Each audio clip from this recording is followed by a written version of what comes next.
Can you take the engine out of a BMW in your garage, build a helicopter, or do some artistic wood burning? If you've got ideas like that, then watch the video straight away. If you've got a garage, drop a comment which city you're from. I have a pretty firm prediction about it, but the comments section has surprised me before. Let's get started. Number 1. James Trent, 53, homemade go-kart. There are two kinds of people in this world. The first kind builds a go-kart, finds a private track or an empty parking lot, does initial test runs at low speed, assesses the structural integrity, and cautiously expands from there. The second kind builds a go-kart and immediately takes it out onto a public rural road in Iroquois County, Illinois. Because real-world conditions are the only test conditions that count. And also because nobody told them otherwise. James Trent was 53 years old. He had a deep, apparently unresolvable philosophical disagreement with the concepts of lane dividers, licensed manufacturing standards, and vehicle registration. His creation, a fully custom, entirely handmade go-kart, was rolling down a rural road on a Tuesday in June when it arrived at an intersection. Intersections are, by design, the precise location where multiple vehicles traveling in multiple directions have a scheduled, physics-mandated meeting. The second vehicle at that particular intersection was an SUV. The SUV had not been notified that James was conducting equipment testing. It never gets that notification. It is never on the distribution list. When the collision occurred, James was ejected from the cart. The cart had no roll cage, no seat belts, no crumple zones, and, we can safely assume, approximately none of the 17 engineering safety systems that actual automotive manufacturers spend years and billions of dollars arguing over in conference rooms. Gravity and kinetic energy resolved the situation promptly. James was pronounced dead at the scene. He built a vehicle from scratch, which already requires respect, and then concluded that the appropriate next step in development was a public road test at 53 in rural Illinois. My friend, deployment comes after testing, not simultaneously during it. That is software engineering 101, and apparently also life safety 101. Physics took the wheel at that intersection, and physics, as we are about to establish across 12 consecutive cases, has never once lost a single round in the entire history of the observable universe. Number 2. Martin de Sama, 56. Here is a chemistry fact that most of us absorbed somewhere in the vicinity of middle school and then, blessedly, never forgot. Compressed gas plus a cutting tool plus an enclosed space equals a chain of events that ends very badly for everyone in the immediate area. This is not a niche scientific edge case. This is printed on the label. This is the first slide in every fire safety training video. This is literally the opening paragraph of every hazardous materials handling manual ever produced. Martin DeSama was 56 years old and working in his garage in Council Bluffs, Iowa, on the afternoon of January 3rd, 2023. He had salvaged a compressed natural gas cylinder from a vehicle, the kind used to fuel CNG-powered cars. And then, for reasons that will echo through fire investigator briefings for some time to come, he decided the most practical approach to this particular piece of equipment was to cut into it in his garage with a cutting tool. On a January afternoon, in an enclosed space, the explosion was felt by neighbors 3 blocks away. 3 full blocks. That is not a cabinet door slamming firmly. That is not a minor appliance malfunction. That is an event people describe using the word earthquake when they reported to emergency services. Investigators determined the cause almost immediately. The compressed natural gas cylinder, which is exactly what the words on the label of the compressed natural gas cylinder say it contains. What makes this one land with particular weight is that Martin was not reckless in the theatrical sense.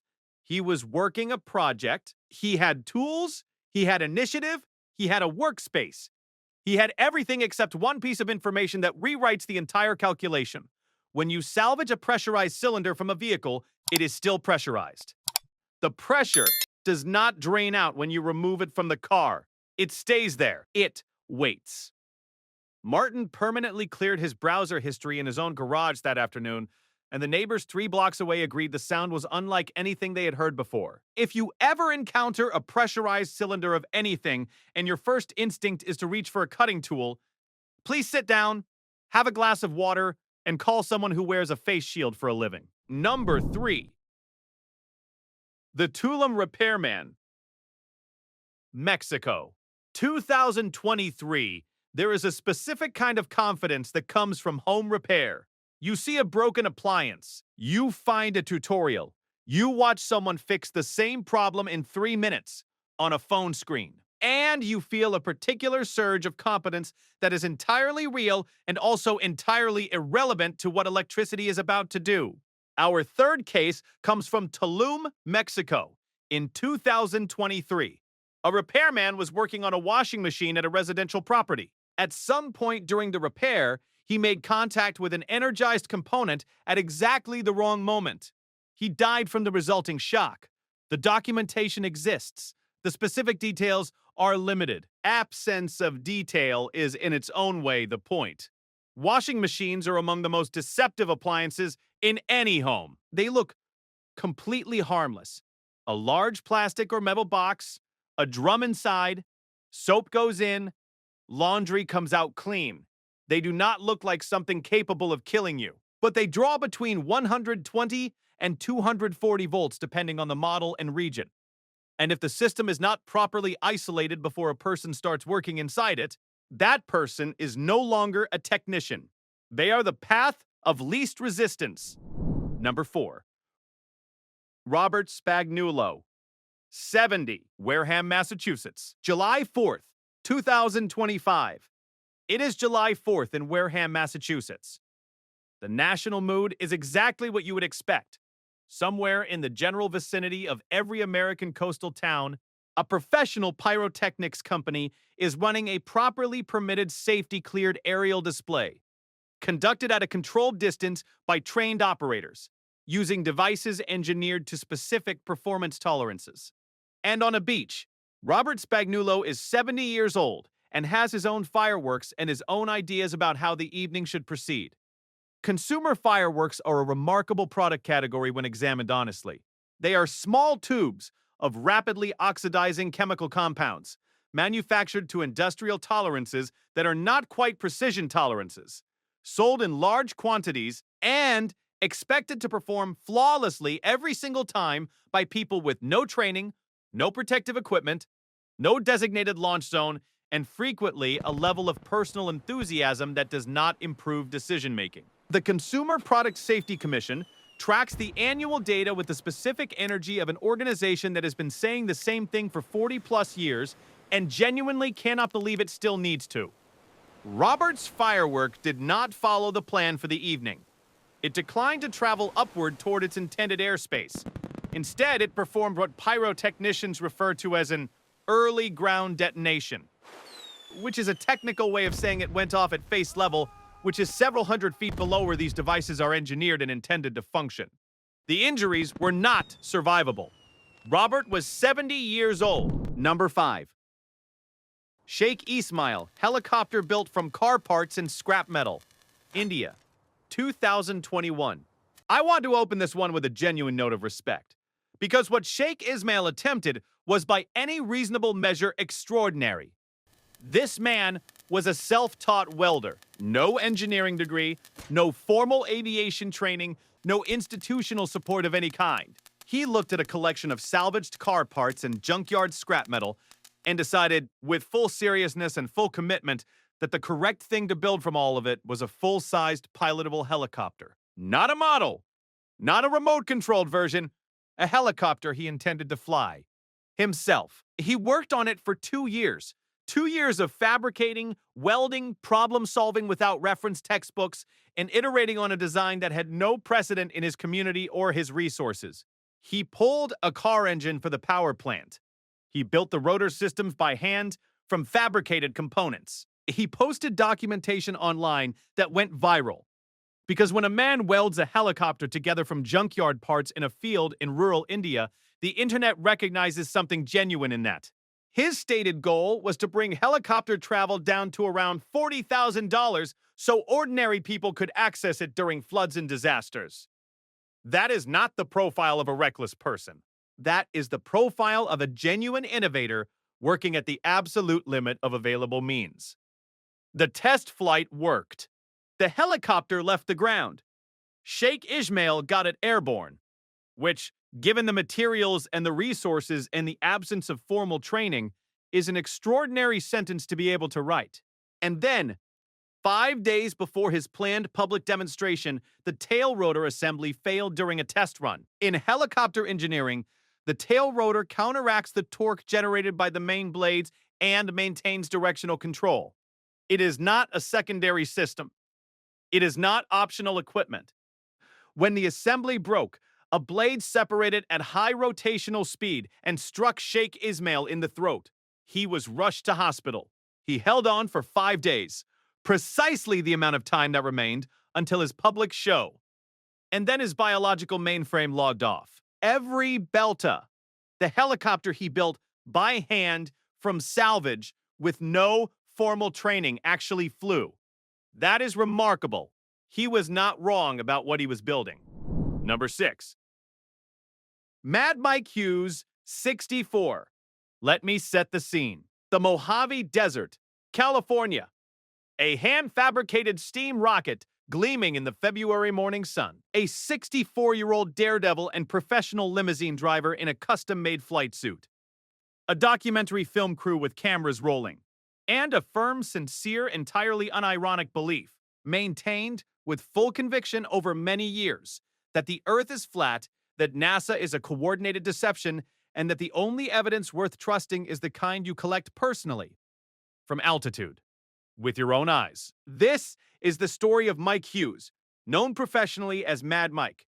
He had launched himself in homemade steam-powered rockets before this, not once, but multiple times, had survived each attempt and returned with exactly the amount of reflective humility you would expect from a man who just launched himself in a homemade rocket, which is to say, none. He believed the globe model was institutional fabrication, and he believed the only way to settle the matter conclusively was to reach sufficient altitude and look at the horizon personally. You can disagree with his conclusions about the shape of the planet, and physics and centuries of science strongly suggest you should. But the commitment to primary research is, in a very specific sense, almost admirable. The February 22nd, 2020 launch did exactly what the rocket was supposed to do. Until it didn't. It fired. It cleared the pad. It hit over 300 miles per hour on the way up. And then the parachute system. The piece of engineering specifically responsible for making this story end with Mike alive on the ground, deployed prematurely. It tore free from the rocket at speed. It ceased to provide any aerodynamic function whatsoever. The rocket continued on the trajectory that physics had assigned it from the moment of ignition. And the Mojave Desert had been exactly where it always was. Mad Mike's free trial expired over the California desert at 64, on camera, on a rocket he had built himself, in pursuit of proof that the world was not spherical. Physics applied its equations without consulting his cosmological framework. It always does. The same mathematics that governs aerospace engineering governed his steam-powered rocket, and that, in a strange and specific way, is almost the most honest part of the entire story. Number 7. The Russian grandfather 88. If Mad Mike Hughes represents the American chapter of this particular genre, then our next case is the Russian entry. And it is, if anything, even more deeply committed to the premise, because Mad Mike had a handful of rocket attempts on his record. The man we are discussing here had built 5 aircraft. 5. Over the course of a single lifetime, this 88-year-old inventor had personally designed and assembled 5 flying machines in what I can only imagine was a shed of increasingly ambitious scale, somewhere in the Russian countryside. Aircraft number 5 was a helicopter. Homemade. Designed and built by a man who was, at the time of this particular attempt in 2025, 88 years old, which means he was still actively engineering and fabricating new aircraft in the 9th decade of his life. His name appeared in local Russian media but did not make it into major international coverage, which somehow feels appropriate for someone who spent decades building things in a shed rather than seeking institutional recognition. Here is what is genuinely remarkable about this case. He did not even get off the ground. The helicopter never achieved flight. During engine startup, still fully on the ground, still in the yard in the pre-flight phase before the aircraft ever became airborne, the main rotor blades detached from the assembly. The spinning metal components designed to generate lift instead redistributed themselves laterally across the surrounding area. At speed, he was pronounced dead at the scene before the helicopter had ever left the ground. Let's hold that thought for a moment. This man was 88 years old. He had already built 4 prior aircraft. He was still actively iterating on a 5th design. He was still debugging, still testing, still in active development. At 88, after 4 previous attempts, with presumably every lesson those 4 attempts had to teach him, the sheer, staggering refusal to stop trying is either the most inspiring or the most alarming sentence I have read this year, and I cannot decide which. Number 8. Parker Ray Lynch, 25, homemade bulletproof vest field test, Arizona, 2019. Here is a brief overview of how product testing is supposed to work in any domain where the failure modes involve human injury. You start with material analysis and non-destructive evaluation, then move to controlled mechanical testing on a fixture or mannequin, then incremental load testing below the design maximum, then gradual approach to operational conditions. And only after each prior stage confirms the design is performing correctly do you advance to the next one. At absolutely no point in any legitimate testing protocol does a step read, "Have someone shoot directly at you while you are wearing the prototype." Parker Ray Lynch was 25 years old and had constructed a homemade, bulletproof vest. He believed in it. He was sufficiently confident in it to ask a friend to fire a .223 caliber rifle round directly at him to verify real-world performance. A .223 caliber round is a high-velocity rifle cartridge used in certain military and law enforcement applications. It travels at approximately 3,000 feet per second. It is not the round you select for the early stages of armor validation testing, particularly when the prototype was hand-fabricated without access to the ballistic material data that commercial armor engineers use to calculate stopping capability against specific threat levels. The vest did not stop the round. Parker was struck in the abdomen. He was transported to a hospital in Arizona. The surgical team did everything available to them. Parker did not survive the procedure. He was 25 years old, and his system pressure dropped to 0 before he left the operating room. I want to be precise here because this is not a story about casual recklessness. This is a story about a fundamental misunderstanding of what the word testing means. Number 9. Thomas Moran, 23. December 2023. It is December in Allegheny, New York. Thomas Moran is 23 years old, a trained and licensed electrician by profession, and he is at home making Christmas gifts for his family. He has chosen fractal wood burning, also known as Lichtenberg burning, as his medium. It is a technique that produces genuinely beautiful results. Lightning pattern burns that follow the grain of the wood in unpredictable organic paths. It has been popular on social media for several years. It has also, since going viral, claimed more than 35 lives, including, for reasons this particular case makes very uncomfortable, the life of a person whose entire professional training was in electricity. The technique works as follows. The wood is soaked in an electrolyte solution, 2 electrodes are applied to the surface, and high-voltage current is passed between them. The electricity seeks the path of least resistance through the damp wood, burning that signature fractal pattern as it travels. The results, visually, are stunning. The voltage required to produce them is not small. The power source most commonly used by home practitioners is a transformer salvaged from a microwave oven. A modified microwave transformer produces approximately 2,100 volts. For reference, a standard household outlet in the United States runs at 120 volts. This craft operates at 17 times that level, without the high-voltage interlocks, the rated insulated enclosures, or the protective equipment that working electricians are required to use when handling anything above 50 volts in a professional context. Thomas Moran knew what electricity was. He was professionally trained in it. He worked with it every single day. And fractal burning claimed him anyway. In his home in December, making gifts for the people he cared about.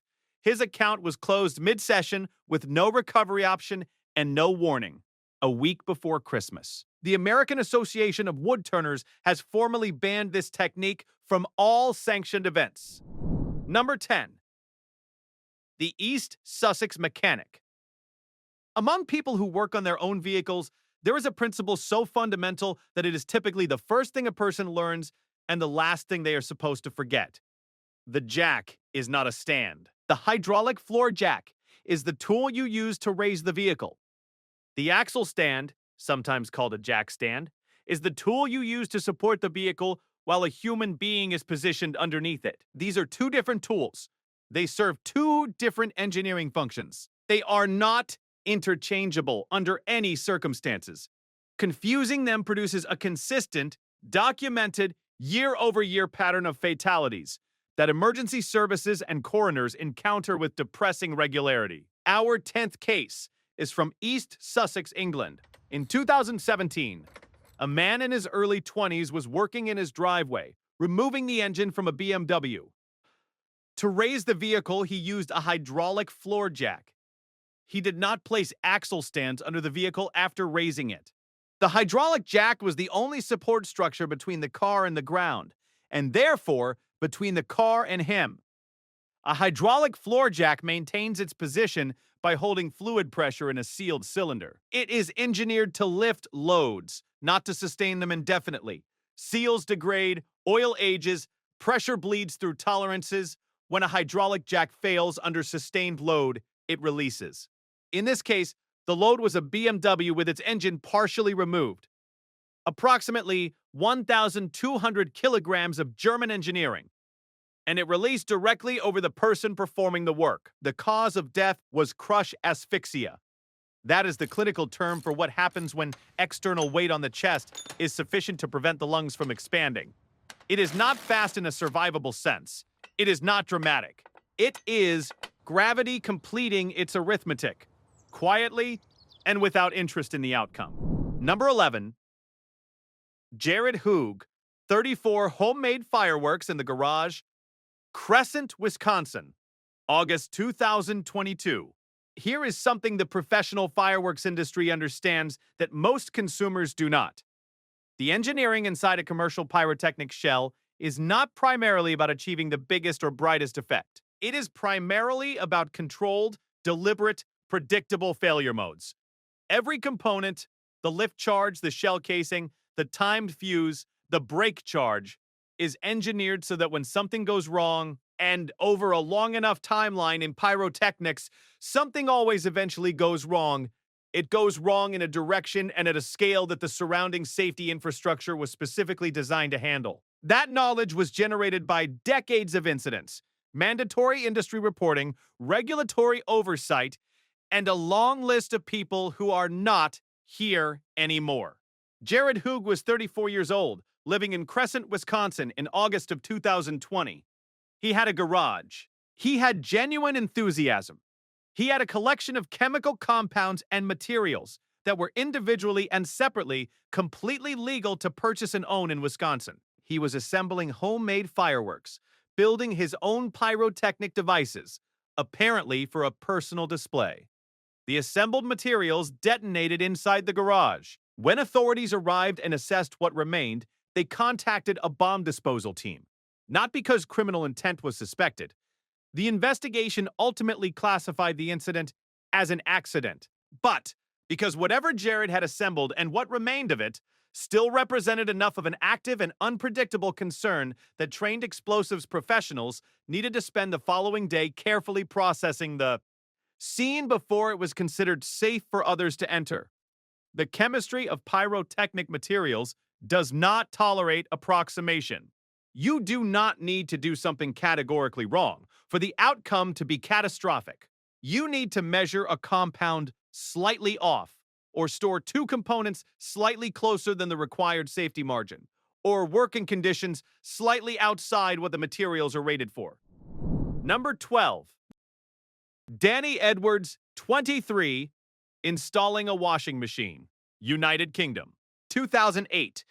And we close today with the one that is, in many ways, the hardest to sit with.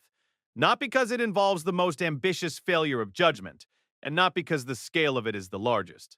We close with this one because Danny Edwards made no meaningful error of his own. The thing that killed him was already there. It was waiting before he arrived. Danny Edwards was 23 years old and was installing a washing machine in his home in the United Kingdom in 2008. This is an ordinary task. Millions of people do it. You connect the water supply hose, you attach the drain hose, you plug into power. You run a test cycle. It takes an hour, maybe less. It is the kind of job that feels, and in the vast majority of cases genuinely is, completely manageable for any reasonably capable adult with basic tools and 15 minutes of internet research. The problem was behind the wall, invisible, and had nothing to do with Danny. The previous occupant of the property had wired the electrical socket incorrectly. There was no external indication of this. No tripped breaker, no warning, no sign that anything was wrong with the socket from the outside. The fault was silent and patient. It had been there before Danny moved in. When he connected the washing machine and completed the circuit, the incorrect wiring delivered its accumulated electrical potential to him at full voltage. Danny was 23 years old. He was not building a rocket, not testing armor, not cutting into pressurized tanks. He was installing a washing machine in his own home. The error that was present was not one he created. It was someone else's error made at some prior time, in a wall he could not see into. That is what makes this one land differently than every other case today, and why I chose to end with it. Some of the hazards in these stories originate in the decisions made in the moment. This one originated in a decision made by someone who is entirely absent from the story. A socket tester costs about $5. It takes 30 seconds to use. It tells you immediately whether the wiring configuration behind the socket face is correct or reversed. 12 cases. 12 people who, across multiple countries and roughly 2 decades, each found a unique and deeply specific way to lose an argument with physics, chemistry, or electricity. After spending time with all of them, I am genuinely, unreservedly grateful to be sitting here, fully intact, nowhere near a pressurized tank, a microwave transformer, or anything that could charitably be described as a homemade aircraft. Stay safe, think twice before you test physics, and I'll catch you in the next video.